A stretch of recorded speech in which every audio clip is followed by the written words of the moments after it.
மதுரையில் வைகை ஆறு பகுதியை தூய்மை செய்ய வேண்டும் என்ற கோரிக்கையை வலியுறுத்தி மதுரை தெற்கு தொகுதி பாஜக வேட்பாளர் பேராசிரியர் ராமஸ்ரீனிவாசன் அதிகாரிகளுடன் இணைந்து ஆற்று பகுதிக்கு நேரில் சென்று ஆய்வு மேற்கொண்டார். ஏப்ரல் 18ஆம் தேதி காலை நடைபெற்ற இந்த ஆய்வின் பொழுது வைகை ஆற்றின் பல பகுதிகளில் சாக்கடை கழிவுகள் தேங்கி கிடப்பதும் மருத்துவ மற்றும் வீட்டு கழிவுகள் கலந்து இருப்பதும் தெரிய வந்துள்ளது. உலக புகழ்பெற்ற அழகர் ஆற்றில் இறங்கும் திருவிழாவை காண ஆண்டுதோறும் லட்சக்கணக்கான பக்தர்கள் மதுரைக்கு வருகை தரும் நிலையில் இத்தகைய சுகாதாரமற்ற சூழல் பெரும் அதிர்ச்சியை ஏற்படுத்துவதாக பேராசிரியர் ராமஸ்ரீனிவாசன் தெரிவித்துள்ளார். மேலும் கடந்த 5 ஆண்டுகளாக இந்த பகுதியில் எந்தவித பராமரிப்பும் சரியாக மேற்கொள்ளப்படவில்லை என்றும் அதனால் ஆற்றின் இயல்பான ஓட்டமே பாதிக்கப்பட்டு உள்ளதாகவும் அவர் குறிப்பிட்டுள்ளார். வைகையில் கொட்டப்படும் கழிவுகள் முறையாக அகற்றப்படாமல் இருப்பதால் சுற்றுச்சூழல் மட்டுமின்றி பொதுமக்களின் ஆரோக்கியத்திற்கும் பெரும் அச்சுறுத்தல் உருவாகியுள்ளது. இந்த நிலை நீடித்தால் எதிர்காலத்தில் இன்னும் பெரிய பாதிப்புகள் ஏற்படும் அபாயம் இருப்பதாகவும் எச்சரிக்கப்பட்டது.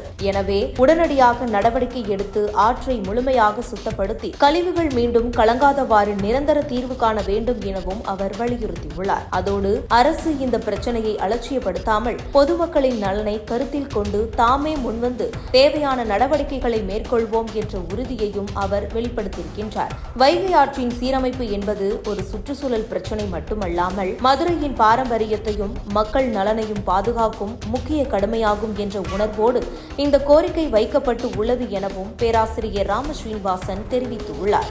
வணக்கங்க, நான் ராமஸ்ரீனிவாசன், மதுரை தெற்கு சட்டமன்ற தொகுதியினுடைய பாரதிய ஜனதா கட்சியினுடைய வேட்பாளராக இங்கே போட்டியிடுகிறேன். வைகை ஆற்றில் கள்ளழகர் இறங்குற இடம் அவ்வளவு அசுத்தமாகவும் அவ்வளவு குப்பைகளுடனும் சாக்கடை கழிவுகளுடனும் இருக்கு. வைகை ஆற்றில் சாக்கடையை கணக்கு வழக்கு இல்லாமல் விடுறாங்க, ரீசைக்கிளிங்க பண்ணுறது இல்லை. தெருக்கள் எல்லாம் சாக்கடையில் நடந்தால் தெருக்களுக்குள்ளே போக வேண்டியிருக்கு. கோவில் வாசலில் சாக்கடை இருக்குது, அதை மிதித்து தான் உள்ளே போகணும். பூக்கடை தான் கோவில் வாசலில் இருக்கும். இதையெல்லாம் சரி செய்ய வேண்டும் என்றால் மதுரையை பற்றி அக்கறை உள்ள, மதுரை தெற்கு தொகுதி மீது அன்புள்ள, அந்த மக்கள் மீது அக்கறை உள்ள ஒரு நல்ல சட்டமன்ற உறுப்பினர் இருக்கணும். அப்படி என்னால் இருக்க முடியும்.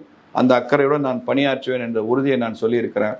தேர்தலில் நாங்கள் சந்திக்கிற ஒரே முழக்கம் மதுரை வளரணும், தாமரை மலரணும். மதுரை வளரணும், தாமரை மலரணும் அப்படிங்கிற அந்த கோஷத்தோடு முழக்கத்தோடு வாக்காளர்களை சந்தித்து கொண்டிருக்கிறோம். வாக்காளர் பெருமக்கள், சகோதர சகோதரிகள் மிகப்பெரிய அளவில் பாரதிய ஜனதா கட்சியை ஆதரிக்கிறார்கள். தாமரை சின்னத்தில் வாக்களியுங்கள் என்று உங்களை கேட்டுக்கொள்கிறேன்.